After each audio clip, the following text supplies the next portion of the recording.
ഇത് മിഷണറി പ്രവർത്തകനായ സ്റ്റാൻലി. കൊല്ലത്തിനടുത്ത് മൂതാക്കരയിലാണ് ജനനം. മത്സ്യത്തൊഴിലാളിയുടെ മകനാണ്. സ്വന്തം ഇടവക പള്ളിയിലെ യുവജന പ്രസ്ഥാനമായ ജീസസ് യൂത്തിൽ സജീവ പ്രവർത്തകനായിരുന്ന സ്റ്റാൻലിയുടെ ജീവിത വഴിത്തിരിവിൻ്റെ അനുഭവ സാക്ഷ്യമാണ് സാക്ഷ്യകൂടാരത്തിൻ്റെ ഇന്നത്തെ അധ്യായത്തിൽ നാം ശ്രദ്ധിക്കുന്നത്.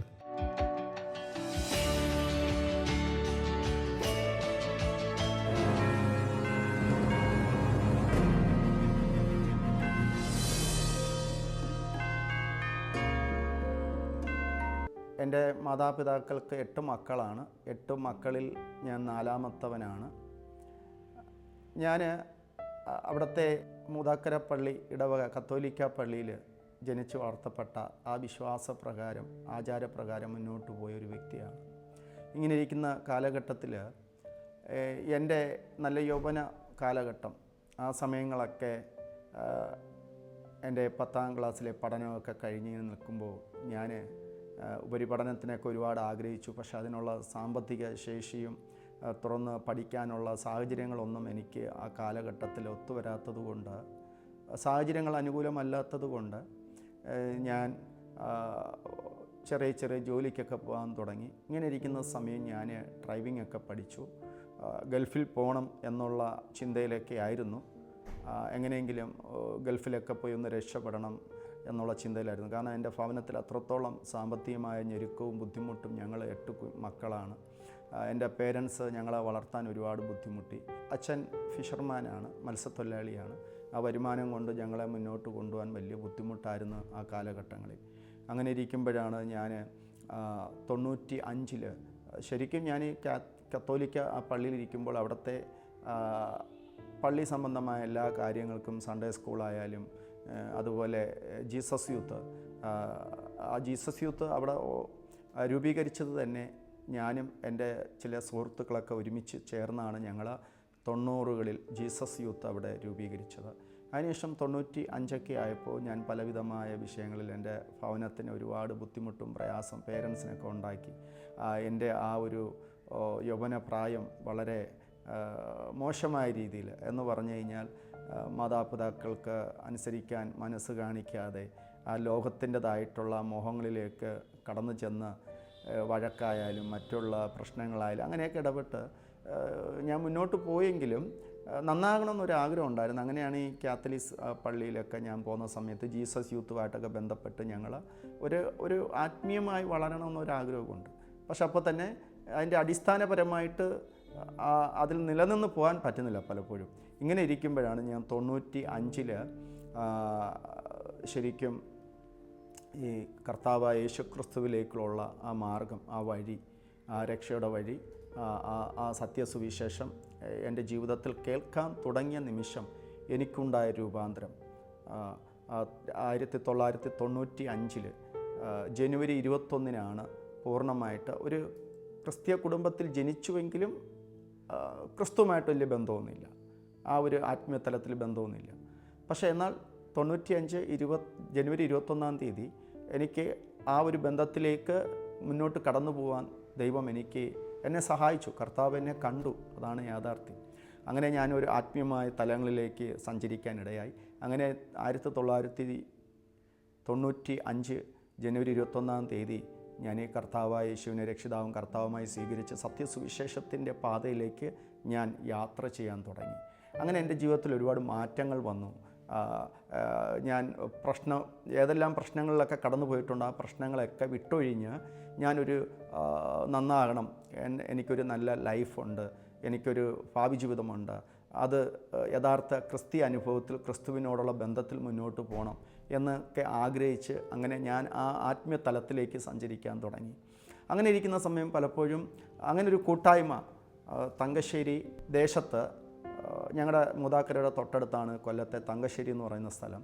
ആ ദേശത്ത് ഒരു ആത്മീയ കൂട്ടായ്മ അവിടെ അന്ന് കൂടിവരവുണ്ടായിരുന്നു. ആ ആത്മീയ കൂട്ടായ്മയോടുള്ള ബന്ധത്തിൽ കടന്നുപോയി അതിൽ പങ്കെടുത്ത് അവിടെ ഇരുന്ന് ആ യൗവനപ്രായത്തിൽ ആത്മീയമായി വളരുവാനൊക്കെ ദൈവം സഹായിച്ചു.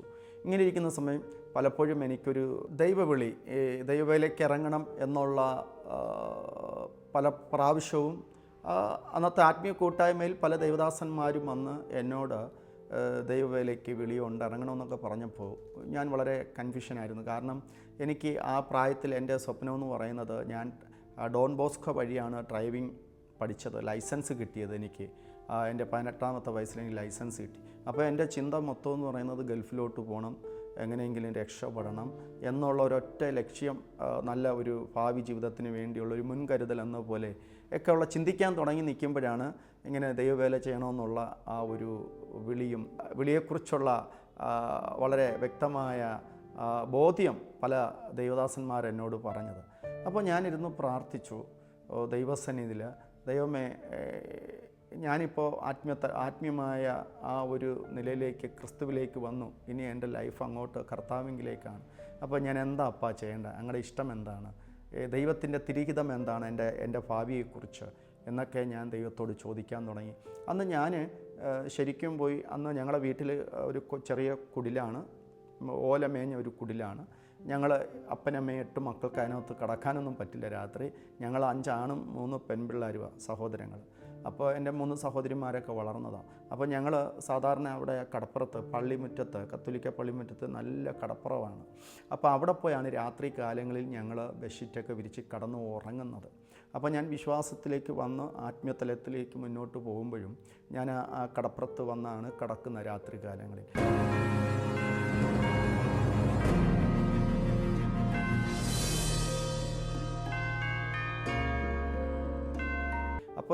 അപ്പോൾ ഞാൻ അന്ന് കേൾക്കുന്ന സന്ദേശങ്ങൾ, അന്ന് കേൾക്കുന്ന ദൈവവചനത്തിൻ്റെ ആ ആധികാരികമായ നല്ല സന്ദേശങ്ങൾ കേൾക്കുമ്പോൾ അതെല്ലാം ഞാൻ ഓർക്കും. അവിടെ വന്ന് കിടക്കുമ്പോൾ ഒരു വാക്ക് പ്രാർത്ഥിച്ച് ധ്യാനിച്ചൊക്കെ കിടക്കും. ആ സമയത്ത് എനിക്കിങ്ങനെ വിളി വന്നുകൊണ്ട് ഇങ്ങനെ പലരും ദൈവദാസന്മാർ പറയുന്നു, കർത്താവ് കണ്ടിരിക്കുകയാണ്, ദൈവവേലയ്ക്ക് വേണ്ടിയാന്നൊക്കെ. പക്ഷെ എന്നാൽ എനിക്ക് ഒരു ബോധ്യം അതിനെക്കുറിച്ച്. ഞാനപ്പോൾ ദൈവത്തോട് പറയും, ദൈവം എനിക്കൊരു ദർശനം തരണം, എന്നോട് ദൈവത്തിൻ്റെ ആത്മാവ്, ഞാൻ വചനം വായിക്കുമ്പോൾ എന്നോട് ദൈവം സംസാരിക്കണം എന്നൊക്കെ ഞാൻ ചോദിക്കാറുണ്ട്. അന്ന് രാത്രിയിൽ ഞാൻ അവിടെ കിടന്ന് ഉറങ്ങുമ്പോൾ ഒരു രാത്രി ഒരു ദർശനം കാണുകയാണ്. ഒരു ക്രൂശ്, ആ ക്രൂശ് വന്ന് ഇങ്ങനെ രക്തത്താൽ നിറയപ്പെട്ടിരിക്കുന്നൊരു ക്രൂശ്. അതിൻ്റെ മുകളിൽ, അതിൻ്റെ തൊട്ടടുത്തൊരു ബൈബിൾ ഇങ്ങനെ കാണുന്നു. അപ്പോൾ എനിക്കതിൻ്റെ പൊരുൾ മനസ്സിലാവുന്നില്ല. അപ്പോൾ ഞാൻ ഇരുന്ന് ആ സമയം, എനിക്ക് അന്നത്തെ ആ സമയം അതൊരു ഭയത്തോടെ തോന്നി. ഞാൻ ചാടി എണ്ണിട്ട് പ്രാർത്ഥിക്കാൻ തുടങ്ങി. അപ്പോൾ ഞാൻ ചിന്തിച്ചു, ഈ ചിന്ത എന്നെ ഭരിച്ചുകൊണ്ടിരുന്നു, ആ കണ്ട ദർശനം എന്നെ ഇങ്ങനെ ഭരിച്ചുകൊണ്ടിരുന്നു. അപ്പോൾ ഞാൻ ചിന്തിച്ചു, എന്താണ് ഞാൻ അങ്ങനെ കാണേണ്ടി വന്നത്? അപ്പോൾ എനിക്കൊരു ഉത്തമ ബോധ്യം ആത്മാവ് എൻ്റെ ഉള്ളിൽ തന്നിട്ട് പറഞ്ഞു, ഇനി നിൻ്റെ ജീവിതം നീ കർത്താവിന് വേണ്ടി പൂർണ്ണമായി കൊടുക്കണം. കർത്താവിന് നിന്നെക്കുറിച്ചൊരു പദ്ധതിയുണ്ട്. ഈ ദൈവവിളി എന്ന് പറയുന്നത് എല്ലാവർക്കും ലഭിക്കുന്ന ഒന്നല്ല. നിന്നെ ദൈവം തൻ്റെ വേലയ്ക്കായി കണ്ടിട്ടുണ്ടെങ്കിൽ അതിനേക്കാൾ ശ്രേഷ്ഠകരമായ ഒരു പദവി വേറെ ഇല്ല ലഭിക്കാൻ. അതുകൊണ്ട് ഇപ്പോൾ നിനക്കൊരു പുതിയ ജീവിതം, ഈ നല്ലൊരു ആത്മീയ നിലവാരവും ഈ ആത്മീയ ബന്ധമൊക്കെ ഉണ്ടായത് ഈ ക്രിസ്തുവിൻ്റെ മാർഗത്തിലേക്ക്, യേശുക്രിസ്തുവിൻ്റെ മാർഗത്തിൽ വന്നപ്പോഴാണ്. അപ്പോൾ ഇനി ആ കർത്താവിന് വേണ്ടി നീ ജീവിക്കുക എന്നുള്ളതാണ് ദൈവം നിന്നെക്കുറിച്ച് ആഗ്രഹിക്കുന്നത്. അപ്പോൾ എൻ്റെ ജീവിതത്തിൽ ഞാനൊരു തീരുമാനമെടുത്തു. ആ സമയത്ത് എന്നോട് ദൈവം ഇടപെട്ടു. ഒരു ഉപവാസ പ്രാർത്ഥന സമയത്ത് ഞാൻ അവിടെ കൂട്ടായ്മയിലിരിക്കുമ്പോൾ ദൈവത്തിൻ്റെ ആത്മാവ് എന്നോട് ശക്തമായി ഇടപെട്ട് ഈ ദർശനമൊക്കെ എന്നെ ചിന്തിപ്പിച്ചു കൊണ്ടിരുന്നു. എന്നെക്കുറിച്ച് ദൈവം എന്താണോ പദ്ധതി ഒരുക്കിയിരിക്കുന്നത്, എൻ്റെ വിളിയും തിരഞ്ഞെടുപ്പും എന്താണോ അതിനെക്കുറിച്ച് ഞാൻ വീണ്ടും ഒന്നും കൂടെ പ്രാർത്ഥിച്ച് ഒരു ഉത്തമ ബോധ്യം വരുത്തിയിട്ട് ഞാൻ കർത്താവിൻ്റെ വേലയ്ക്ക് ഇറങ്ങും എന്ന് തീരുമാനമെടുത്തിട്ട് ഞാൻ ആദ്യം എൻ്റെ തീരുമാനം ഞാൻ അറിയിക്കുന്നത് എൻ്റെ അമ്മയോടാണ്. എൻ്റെ അമ്മയോട് ഞാനിത് അറിയിക്കുമ്പോൾ എൻ്റെ അമ്മ, നീ അപ്പോൾ ഈ ഗൾഫിലൊക്കെ പോകാൻ പോകുന്നതെന്നൊക്കെ ഇങ്ങനെ ചിന്തിച്ചു കൊണ്ടിരുന്നു, പ്ലാൻ ചെയ്തു. നീ ഇവിടെ ഈ ഡ്രൈവിംഗ് ലൈസൻസൊക്കെ എടുത്തല്ലോ, പഠിച്ചിട്ട് എന്തായി? ഞാൻ പറഞ്ഞ് അതുവരെ ഞാൻ എൻ്റെ ചിന്തകളും എൻ്റെ പ്ലാനുമായിരുന്നു. പക്ഷേ കർത്താവ് എന്നോട് പറയുന്നത്, ദൈവത്തിന് തൻ്റെ തിരഹിതപ്രകാരം എന്നെക്കുറിച്ചൊരു ഉദ്ദേശമുണ്ട്, എന്നെക്കുറിച്ചൊരു പദ്ധതി ദൈവത്തിനുണ്ട്, അത് ദൈവഹിതപ്രകാരം ചെയ്തെടുക്കണം, അങ്ങനെ കർത്താവിൻ്റെ വേലയ്ക്ക് ഇറങ്ങണമെന്നാണ്. അതുകൊണ്ട് ഇനി ഞാൻ അങ്ങോട്ട് ഒരു ഗോഡ് സർവൻ്റായി മുന്നോട്ട് പോകാൻ ആഗ്രഹിക്കുന്നു എന്നൊക്കെ എൻ്റെ അമ്മയോട് പറഞ്ഞപ്പോൾ എൻ്റെ അമ്മ മറുത്തൊരു വാക്ക് പറഞ്ഞില്ല. ഒരൊറ്റ വാക്ക് എൻ്റെ അമ്മ എന്നോട് പറഞ്ഞു, എനിക്ക് ദൈവം വയറ് നിറച്ച് മക്കളെ തന്നു. 8 മക്കളാണ് എൻ്റെ അമ്മയ്ക്ക്, ഞാൻ ഉൾപ്പെടെ. വയറ് നിറച്ച്, എൻ്റെ അമ്മ ആ വാക്ക് ഞാൻ ഇന്ന് ഓർക്കുന്നു, എൻ്റെ അമ്മ പറഞ്ഞു, വയറ് നിറച്ച് എനിക്ക് മക്കളെ തന്നു. ഒരുവനെങ്കിലും കർത്താവിന് വേണ്ടി പ്രയോജനപ്പെടട്ടെ, കർത്താവിന് വേണ്ടി പ്രയോജനപ്പെടട്ടെ എന്ന് പറഞ്ഞ് സന്തോഷത്തോടെ എന്നെ അങ്ങ് ഇറങ്ങാൻ പറഞ്ഞു.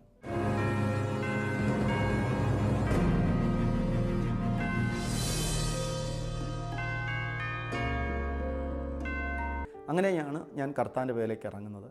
അങ്ങനെ അതേ 1998 സ്നാനപ്പെട്ടതിന് ശേഷം ഞാൻ പുനലൂരിലുള്ള സിയോൺ ബൈബിൾ കോളേജിൽ പോയി ഒരു 2 വർഷം ഞാൻ അവിടെ ബൈബിൾ കോളേജിൽ പഠിച്ചു. അങ്ങനെ അവിടെ പഠിച്ചുകൊണ്ടിരിക്കുമ്പോഴാണ് ഒരു സന്ധ്യാസമയം ഞങ്ങളെല്ലാവരും ചാപ്പലിൽ ഒരുമിച്ച് കൂടുന്നത് പോലെ ഞങ്ങൾ സഹോദരന്മാർ പഠിക്കുന്ന ബൈബിൾ കോളേജ് സ്റ്റുഡൻസ് എല്ലാം ഒരുമിച്ച് കൂടി ഞങ്ങൾ ആരാധിച്ചു കൊണ്ടിരിക്കുന്ന സമയത്ത് എന്നിലൊരു പ്രത്യേകമായ ശക്തി വന്ന് എൻ്റെ ശരീരമൊക്കെ വിയർക്കാൻ തുടങ്ങി. ഞാൻ അങ്ങ് തുള്ളിച്ചാടുകയാണ്. ഞാൻ നിലത്തിലല്ല, ഞാനും എൻ്റെ കൂടെയുള്ള പല സഹോദരങ്ങൾ ആ സമയത്ത് ഞാൻ പരിശുദ്ധാത്മാവിൻ്റെ അഭിഷേകം പ്രാപിച്ചു. അതിനുശേഷം 2 വർഷം എൻ്റെ അവിടുത്തെ പഠനത്തോടനുബന്ധിച്ച് ഞാൻ ആ പുനലൂർ ദേശത്ത് തൊളിക്കോട് എന്ന ദേശത്ത് കടന്നുപോയി. ഞങ്ങൾ ഒരു പയനിയർ വർക്കൊക്കെ നടത്തി, സുവിശേഷ പ്രവർത്തനം. അവിടെ ഇന്നൊരു ചെറിയ കൂട്ടായ്മയുണ്ട്. അതിനുശേഷം പിന്നെ ഞാൻ 2000 ഞാൻ പെരുമ്പാവൂർ കീഴിലത്തുള്ള പെനിയിൽ ബൈബിൾ സെമിനാരിലോട്ട് ഞാൻ കടന്നുപോയി. അവിടെ പോയി ഞാൻ തുടർന്ന് വീണ്ടും ബൈബിൾ കോളേജിൽ ഞാൻ പഠനം തുടങ്ങി. അങ്ങനെ 2000 പഠനം തുടങ്ങി. അവിടെ 2003 ഞാൻ ഗ്രാജുവേറ്റ് ചെയ്തു. അതിനുശേഷം ഞാൻ കർത്താവിൻ്റെ വേലയിൽ അന്ന് മുതൽ ഇന്ന് വരെ കർത്താവിൻ്റെ വേലയിലായിരിക്കുന്നു. ആ സന്ദർഭങ്ങളിലൊക്കെ ഞാൻ അവിടെ ബൈബിൾ കോളേജിൽ പെനിയിൽ പഠിക്കുന്ന സന്ദർഭത്തിൽ എനിക്കപ്പോൾ ഒരുപാട് പ്രശ്നങ്ങളുണ്ട്. സാമ്പത്തികമായിട്ട് ഫീസ് അടയ്ക്കാൻ ആരുമില്ല ബൈബിൾ കോളേജിൽ. എന്തിനേറെ പറയണം, ഞാൻ ബൈബിൾ കോളേജിൽ പഠിക്കുന്ന സമയം എൻ്റെ തുണി അലക്കാൻ പോലും ഒരു സോപ്പ് കഷ്ണം കിട്ടാത്ത സാഹചര്യങ്ങളുണ്ട്. എല്ലാവരോടും തുറന്നു ചോദിക്കാനുള്ളൊരു മടി കാരണമാണ്. ചെറുപ്പക്കാരനാണ്, നമ്മളെങ്ങനെ ചോദിക്കും. എന്നിരുന്നാലും ഞാൻ വെറും ഞങ്ങളുടെ അവിടെ ആ പെനിയിൽ ഈ ഒരു ചെറിയ ആറാണ്, ഓടി വരുന്ന വെള്ളമാണ്, അവിടെ നിന്ന് പുഴയിൽ നിന്ന് വരുന്ന വെള്ളമാണ്. ആ വെള്ളത്തിൽ പോയാണ് തുണിയൊക്കെ കഴുകുന്നത്. അങ്ങനെ എനിക്ക് പുതിയ ശീലങ്ങൾ അതൊക്കെ. കിണറ്റിൻ്റെ സൈഡിൽ പോയാൽ ഞങ്ങൾ കിണറ്റിൽ നിന്ന് വെള്ളം കോരുക എല്ലാം ചെയ്തുകൊണ്ടിരുന്നത്. അപ്പോൾ അതൊക്കെ പുതിയ അനുഭവങ്ങളാണ് എനിക്ക് ബൈബിൾ കോളേജിൽ പോയപ്പോൾ.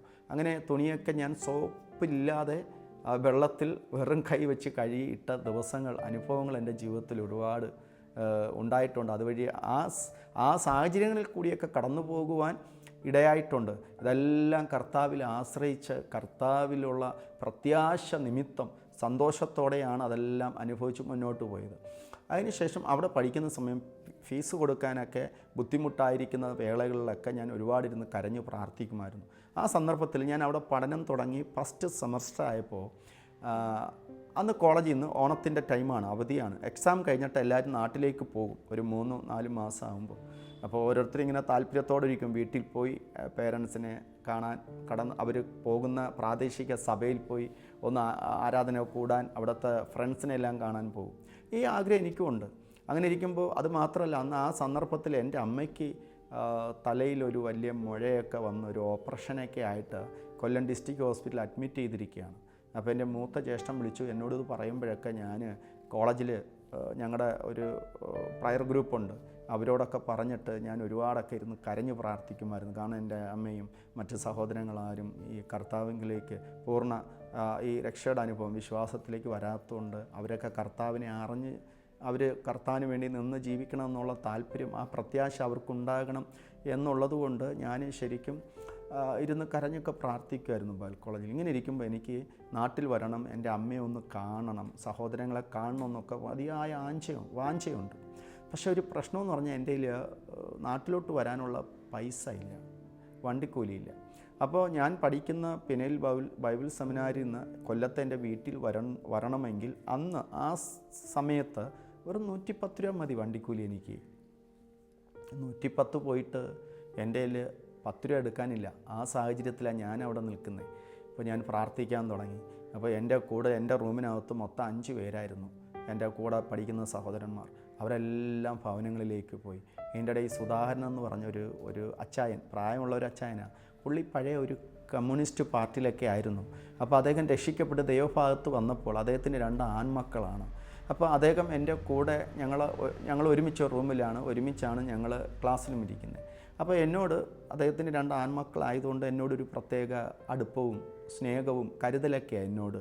അപ്പോൾ അന്ന് എന്നോട് എല്ലാവരും ഇറങ്ങുമ്പോൾ ഞാൻ റൂമിനകത്തിരുന്ന് പ്രാർത്ഥിച്ചുകൊണ്ടിരിക്കുക. അപ്പോൾ എന്നോട് ഈ സുധാകരൻ അങ്കിളൊന്ന് ചോദിച്ചു, ബ്രദറെ വീട്ടിലോട്ട് പോകുന്നില്ലേ, അമ്മയ്ക്ക് വയ്യെന്നൊക്കെ പറഞ്ഞില്ലേ, പോയി കണ്ടിട്ട് വാ എന്നൊക്കെ പറഞ്ഞു. ഞാൻ പറഞ്ഞു പോകാൻ വേണ്ടി ഇരിക്കുക. പക്ഷേ എൻ്റെ കയ്യിൽ വണ്ടിക്കൂലി ഇല്ലാത്തതൊന്നും ഞാൻ ആരോടും പറയുന്നില്ല. എനിക്ക് ആശ്രയിപ്പാൻ മതിയായതും എൻ്റെ ആശ്രയവും ദൈവത്തിലാണ്. അപ്പോൾ എൻ്റെ ഒരു ആഗ്രഹം, ദൈവമേ വിളിച്ചു വേർതിരിച്ചു കർത്താവിൻ്റെ വേലയ്ക്ക് കൊണ്ടുവന്നു, ഇനി എനിക്ക് വിശ്വാസത്താൽ മുന്നോട്ട് പോകണം, ആ ഒരു അനുഭവത്തിലേക്ക് എന്നെ നടത്തണം. അപ്പോൾ അതുകൊണ്ട് എനിക്ക് മറ്റാരോടും പറയാനൊന്നുമില്ല, ദൈവം തന്നെ അത്ഭുതം പ്രവർത്തിക്കണം എന്ന് പറഞ്ഞ് ഞാൻ പ്രാർത്ഥിക്കുകയാണ്. അപ്പോൾ ഇദ്ദേഹം എല്ലാവരും ഇറങ്ങി എൻ്റെ റൂമിൽ നിന്ന്. ഈ സുധാകരൻ അങ്കിളും പോയി. ഞാൻ പ്രാർത്ഥിച്ചുകൊണ്ടിരിക്കുന്നു. ഇദ്ദേഹം കുറച്ച് കഴിഞ്ഞപ്പോൾ വീണ്ടും ഈ സുധാകരൻ അദ്ദേഹം വന്നു. നോക്കിയപ്പോൾ ഞാൻ അവിടെ തന്നെ ഉണ്ട്. ഞാൻ കുളിച്ചില്ല, ഡ്രസ്സ് ചെയ്തില്ല, ഒന്നും ചെയ്ത് ഇങ്ങനെ ഉടുത്ത ഡ്രസ്സോടെ അവിടെ ഇരുന്ന് പ്രാർത്ഥിച്ചുകൊണ്ടിരിക്കുക. അപ്പോഴും എന്നോട് ഒന്ന് ചോദിച്ചു, സമയം ഒരുപാട് പോകുന്നില്ലേ, എല്ലാവരും പോവുകയാണല്ലോ, ഒന്ന് പോയിക്കൂടെ, വീട്ടിൽ ഒന്ന് പോയി കണ്ടിട്ട് വന്നൂടെ എല്ലാവരെയും എന്ന് ചോദിച്ചു. ഞാൻ പറഞ്ഞു പോകുന്നുണ്ടെന്ന് പറഞ്ഞു. എന്നിട്ട് ഇദ്ദേഹം ബാഗൊക്കെ എടുത്ത് കടന്നുപോയി. ഞാനവിടെ പ്രാർത്ഥിച്ചുകൊണ്ടിരിക്കുക.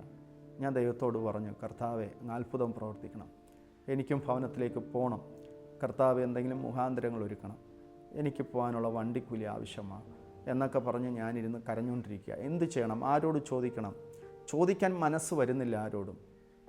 എന്നാൽ മൂന്നാമതും ഈ സുധാകരൻ അച്ചായൻ മുകളോട്ട് കയറി വന്നു കുറച്ച് നേരം വാതിൽക്കൽ നിന്ന് എന്നെ ഇങ്ങനെ നോക്കി. ഞാൻ പ്രാർത്ഥിച്ചു കൊണ്ടിരിക്കുന്നതൊക്കെ കേട്ടു.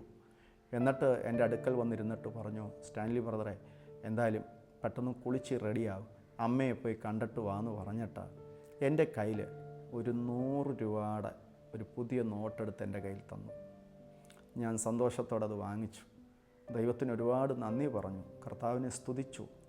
ഞാൻ അപ്പം തന്നെ കുളിച്ച് റെഡിയായി ഡ്രസ്സൊക്കെ ചെയ്തു. കാരണം 100 രൂപ കിട്ടി. എനിക്ക് ഇനി 10 രൂപയുടെ ആവശ്യമേ ഉള്ളൂ, അത് കുഴപ്പമില്ല. എൻ്റെ കൊല്ലത്തെ ബസ് സ്റ്റാൻഡിൽ ഇറങ്ങിയിട്ട് എനിക്ക് നടക്കാനുള്ള ദൂരം ഉണ്ടെങ്കിൽ നടന്ന് ഞാൻ പോയിക്കോളും, പ്രശ്നമൊന്നുമില്ല എന്ന് ഞാൻ ചിന്തിച്ച് ഡ്രസ്സൊക്കെ ചെയ്ത് ഒരുങ്ങി. 100 രൂപ എൻ്റെ കയ്യിൽ കിട്ടിയല്ലോ, കർത്താവ് തന്നല്ലോ എന്ന സന്തോഷത്തോടെ ഞാൻ ഒരുങ്ങുമ്പോൾ എൻ്റെ കൂടെ അന്ന് അവിടെ ബൈബിൾ കോളേജിൽ പഠിക്കുന്ന ഈ ചാരുമൂടുള്ള ഷാജി ഷാമുൽ എന്ന് പറഞ്ഞൊരു സഹോദരനുണ്ട്. ഞങ്ങളുടെ കോളേജിൽ ഈ കീബോർഡൊക്കെ വായിക്കുന്ന ഒരു നല്ല അനുഗ്രഹിക്കപ്പെട്ട ഒരു നല്ല ഗായകനും കൂടിയാണ് പ്രിയ സഹോദരൻ.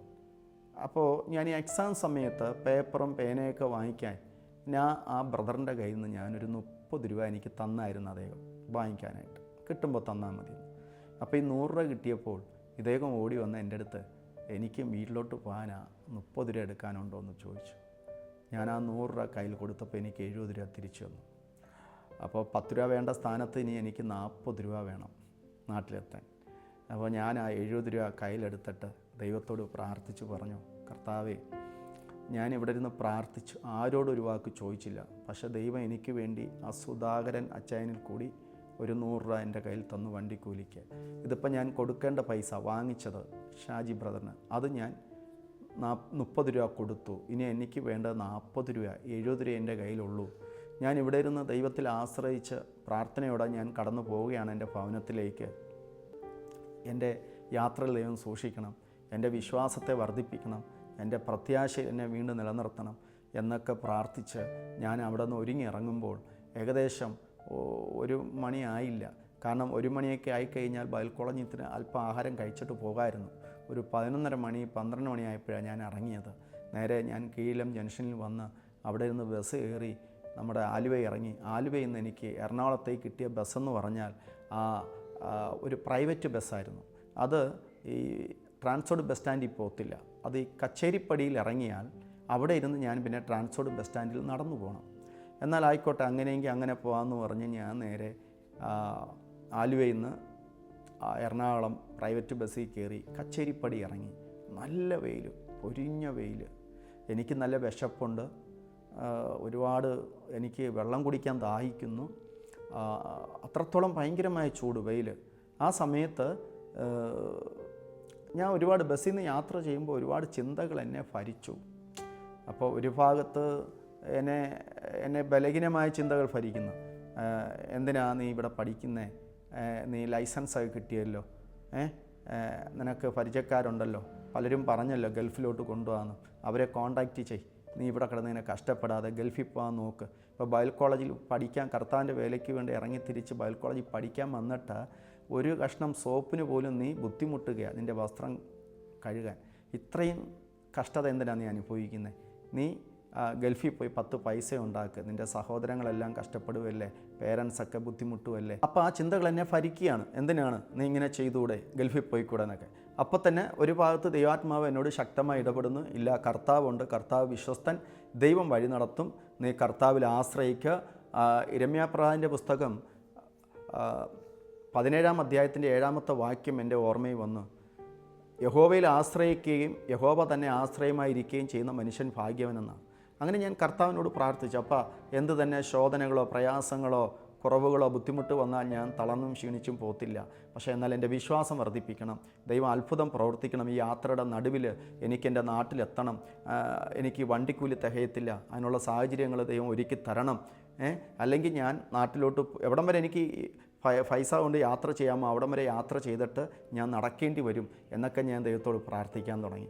ഞാൻ അങ്ങനെ ആ കച്ചേരിപ്പടി വന്ന് ഇറങ്ങി ഞാൻ നടക്കുകയാണ്. നടക്കുമ്പോൾ എനിക്ക് വിശക്കുന്നു, ഒരുപാട് ഭയങ്കരമായ വെയിൽ, ദാഹിക്കുന്നു, ഒരു നാരങ്ങ വെള്ളം കുടിക്കാൻ ആഗ്രഹമുണ്ട്, മനസ്സനുവദിക്കുന്നില്ല. കാരണം എനിക്ക് വണ്ടിക്കൂലി തികയില്ല.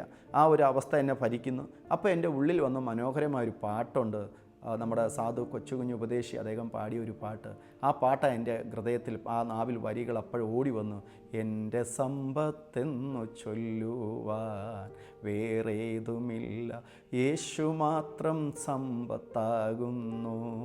ആ പാട്ടും പാടി ഞാനിങ്ങനെ നടക്കുകയാണ് ആ റോഡിൻ്റെ സൈഡിൽ കൂടി. അപ്പോൾ എൻ്റെ പിറകിൽ നിന്നൊരു സഹോദരൻ പെട്ടെന്ന് ഓടി വരുന്നു, എൻ്റെ മുമ്പിൽ വന്ന് നിൽക്കുന്നു. വിയർത്തങ്ങ് ഒലിക്കുകയാണ് പുള്ളി. ആ വെയിലത്ത് ഓടി ഓട്ടമാണ് എൻ്റെ മുമ്പിൽ വന്ന് നിൽക്കുന്നു.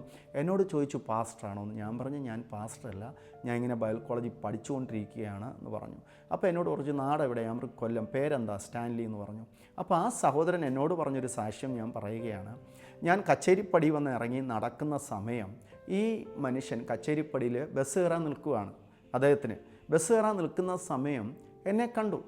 എന്നാൽ നോക്കിയപ്പോഴത്തേക്ക് നല്ലൊരു ബാഗും കയ്യിൽ പിടിച്ച് നല്ല കുളിച്ചൊതുങ്ങി നല്ല അന്നുണ്ടായിരുന്നതിൽ വെച്ച് ഏറ്റവും നല്ല ഡ്രസ്സൊക്കെ ഇട്ടാണ് ഞാൻ ബൈബിൾ കോളേജിൽ നിന്ന് ഇറങ്ങിയത്. വീട്ടിലോട്ട് വരുമല്ലേ ഏറെ നാൾക്ക് ശേഷം. അപ്പോൾ എന്നെ കണ്ടപ്പോഴത്തേക്ക് പുള്ളിയോട് ദൈവാത്മാവ് പറഞ്ഞു, ഇന്നത്തെ ഈ ദശാംശം നീ ആ കടന്നു പോകുന്ന ആ ദൈവദാസിനെ കൊണ്ട് കൊടുക്കാൻ. അപ്പോൾ ഇദ്ദേഹം നോക്കിയപ്പോൾ എന്നെ കണ്ടാൽ കുഴപ്പമൊന്നുമില്ല, നല്ല ബാഗ് നല്ല വസ്ത്രമൊക്കെ ധരിച്ച് നന്നായിട്ട് ഒരുങ്ങി പോന്നു. ഞാൻ ആർക്കെങ്കിലും ഒരു പാവപ്പെട്ട ദേവദാസിന് കൊടുക്കാമെന്ന് പറഞ്ഞ് ഇദ്ദേഹം അവിടെ വീണ്ടും വെയിറ്റ് ചെയ്തപ്പോൾ ദൈവം വീണ്ടും ഇടപെട്ടിട്ട് പറഞ്ഞ് അദ്ദേഹത്തിനോട് ഇടപെട്ടു, ഇല്ല, അത് കാഴ്ചയ്ക്ക് അവൻ അങ്ങനെ ഉള്ളൂ, ഈ ദശാംശം ഇന്ന് അർഹൻ അവനാണ് നീ കൊണ്ട് കൊടുക്കാൻ.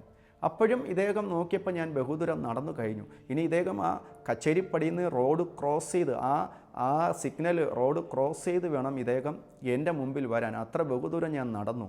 ഇദ്ദേഹത്തിൻ്റെ ബസ് വന്നപ്പോൾ ഇദ്ദേഹം ഉടനെ ചാടി അങ്ങ് ഫുട്ബോളിൽ അങ്ങ് കയറി. അപ്പോൾ അതിൻ്റെ തിരക്കായിരുന്നു. അപ്പോൾ ആരോ ഇദ്ദേഹത്തിനെ കൈപിടിച്ച് ഇങ്ങനെ വലിച്ച് താഴെ ഇടുന്നത് പോലെ ഒരു അനുഭവം. ഇദ്ദേഹം വന്ന് നിലത്ത് വീണു ബാഗുമായിട്ട്. അപ്പോൾ ദൈവാത്മാവ് വീണ്ടും ശക്തമായിട്ട് അദ്ദേഹത്തിനോട് ഇടപെട്ടിട്ട് പറഞ്ഞു, ഇല്ല, ഇന്നത്തെ ഈ ദശാംശത്തിൻ്റെ അർഹൻ ആ കടന്നു പോകുന്ന ദൈവദാസനാണ്, നീ കൊണ്ട് കയ്യിൽ കൊടുക്കണമെന്ന്. അവിടെ ഇരുന്ന് തുടങ്ങിയ ഓട്ടമാണ് അദ്ദേഹം എൻ്റെ മുമ്പിൽ വന്ന് നിൽക്കുന്നത്. എന്നിട്ട് അദ്ദേഹം ബാഗ് തുറന്നിട്ട് എനിക്ക് അതിനകത്തിരുന്ന് പൈസ അടുത്തിൻ്റെ പോക്കറ്റിൽ വെച്ച് തന്നു.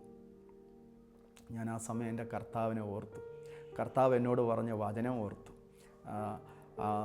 നമ്മുടെ സങ്കീർത്തനം 23-ാം അധ്യായത്തിൻ്റെ 6-ാമത്തെ വാക്യം പറയുന്നു, നന്മയും കരുണയും ആയുഷ്കാലം മുഴുവൻ നിന്നെ പിന്തുടരും.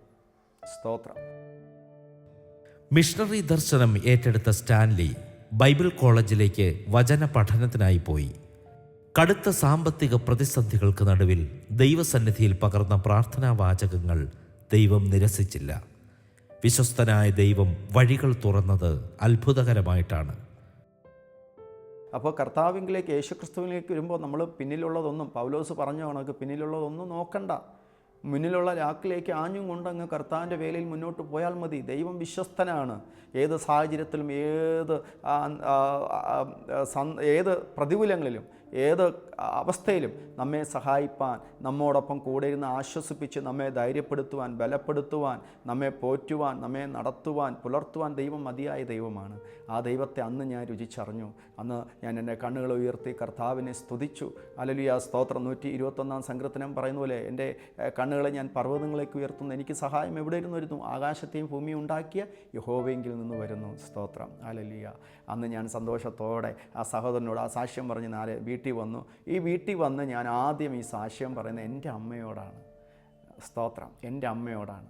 ഞാൻ പറഞ്ഞു, ഇതാണ് കർത്താവിൻ്റെ നടത്തിപ്പ്, ഇതാണ് ദൈവവേലയുടെ ശ്രേഷ്ഠകരമായ അനുഭവങ്ങളെന്നൊക്കെ പറയുന്നത്. അപ്പോൾ അങ്ങനെ ദൈവം വിശ്വസ്തനാണ്. ദൈവം ആർക്കും കടക്കാരനല്ല. അന്ന് എന്നെ നടത്തിയ ദൈവമാണ് ഇന്ന് വരെ നടത്തിക്കൊണ്ടിരിക്കുന്നു. ഇന്ന് ഞാൻ ഈ കൊല്ലം പട്ടണത്തിൽ PMG ചർച്ചിൻ്റെ ബന്ധത്തിൽ, ആ സംഘടനയുടെ ബന്ധത്തിൽ കൊല്ലം ടൗൺ PMG ചർച്ചിലെ പാസ്റ്ററായിട്ട് ഞാൻ ഇന്ന് കൊല്ലത്തായിരിക്കുന്നു. മാത്രമല്ല എൻ്റെ കുടുംബം, എൻ്റെ ഭാര്യയുടെ പേര് വിനി എന്നാണ്. എനിക്കൊരു മോനുണ്ട്, അവൻ്റെ പേര് ജോണോസ്റ്റിൻ സ്റ്റാൻലി എന്നാണ്. +1 പഠിക്കുന്നു. ഞങ്ങൾക്കിവിടെ കൊല്ലത്ത് ഒരു ചർച്ചിനോടനുബന്ധിച്ച് തന്നെ ഞങ്ങൾക്ക് ഇവിടെ ഒരു ട്രസ്റ്റ് രൂപീകരിച്ചു. ഞങ്ങളുടെ ഒരു അങ്കിളും ആൻറ്റിയുമായിട്ടൊക്കെ ട്രസ്റ്റ് രൂപീകരിച്ചു. ഞങ്ങളിപ്പോൾ ഇവിടെ ഒരു പകൽ വീട് എന്ന് പറഞ്ഞാൽ അമ്മ വീട്, അമ്മച്ചിമാരെ, പ്രായം ചെന്ന അമ്മച്ചിമാരെ നോക്കുന്ന ഒരു അമ്മ വീട് ഞങ്ങൾ നടത്തുന്നുണ്ട്. അതിൻ്റെ ഉത്തരവാദിത്വം എനിക്കുണ്ട്. അങ്ങനെ കർത്താവിൻ്റെ വേലയിൽ ഈ പട്ടണത്തിൻ്റെ നടുവിൽ ദൈവം അന്ന് വിളിച്ച് വേർതിരിച്ച ദൈവം ഇന്നും വിശ്വസ്തനായി, അത്ഭുതകരമായി, അതിശയകരമായി കർത്താവ് നടത്തുന്ന അനവധി അനുഭവങ്ങൾ ജീവിതത്തിൽ, ശുശ്രൂഷയോടുള്ള ബന്ധത്തിൽ ദൈവം അനവധി അനുഭവങ്ങൾ ഞങ്ങളുടെ ജീവിതത്തിൽ ഹല്ലേലൂയ, സ്തോത്രം, ഹല്ലേലൂയ ഉണ്ട്. അതെല്ലാം പറഞ്ഞാൽ നമുക്ക് പറഞ്ഞു തീർക്കുവാൻ സമയം നമുക്ക് തികയത്തില്ല. അതുകൊണ്ട് ചുരുക്കിയ വാക്കുകൾ ഞാൻ പറയുകയാണ്. അന്ന് വിളിച്ച ദൈവം ഇന്നും വിശ്വസ്തൻ. ഇതുവരെ അത്ഭുതകരമായി, അതിശയകരമായി നടത്തുന്ന ഈ കർത്താവ് ഞങ്ങളുടെ കൊല്ലം പട്ടണത്തിലെ കർത്താവിൻ്റെ വേലയെ ഓർത്ത് പ്രാർത്ഥിക്കുക. വിശേഷാൽ ഞങ്ങളുടെ ഈ അമ്മ വീടിനെ ഓർത്ത് പ്രാർത്ഥിക്കുക. ഞങ്ങളുടെ അമ്മ വീട് ഞങ്ങൾ വിശ്വാസത്താലാണ് നടത്തുന്നത്. കർത്താവ് തന്നെയാണ് ഓരോ ദിവസവും അതിൻ്റെ കാര്യാദികളെ ചെയ്യുവാനുള്ള എല്ലാ മുഖാന്തരങ്ങളെയും ഒരുക്കി തരുന്നു. അതിലും ദൈവം വിശ്വസ്തനായി ഞങ്ങളെ വഴി നടത്തുന്നു. അതിയായ സന്തോഷത്തോടെ കർത്താവിൻ്റെ വേലയിലായിരിക്കുന്നു. നിങ്ങളോട് അല്പസമയം ഈ സാക്ഷ്യം പങ്കുവയ്ക്കുവാൻ ദൈവം എനിക്ക് ഒരുക്കിയ മുഖാന്തരങ്ങളെ ഓർത്ത് ദൈവത്തെ സ്തുതിക്കുന്നു. നിങ്ങളുടെ ജീവിതത്തിലും ദൈവം പലവിധമായ അനുഭവങ്ങളിൽ കൂടി ദൈവം നിങ്ങളെ നടത്തട്ടെ. കൊല്ലം PMG സഭയുടെ ഒരു പ്രാർത്ഥനാലയം, പ്രായമായവരെ പരിചരിക്കുന്ന അമ്മ വീട്, ഇവയെല്ലാം ദൈവം പകർന്നു നൽകിയ നന്മകളാണ്. താഴ്ചയിൽ നിന്ന് ഉയർത്തിയ ക്രിസ്തുവിൻ്റെ സ്നേഹത്തെ ഇന്ന് അനേക ഇടങ്ങളിൽ പ്രഘോഷിക്കുകയാണ് സ്റ്റാൻലി.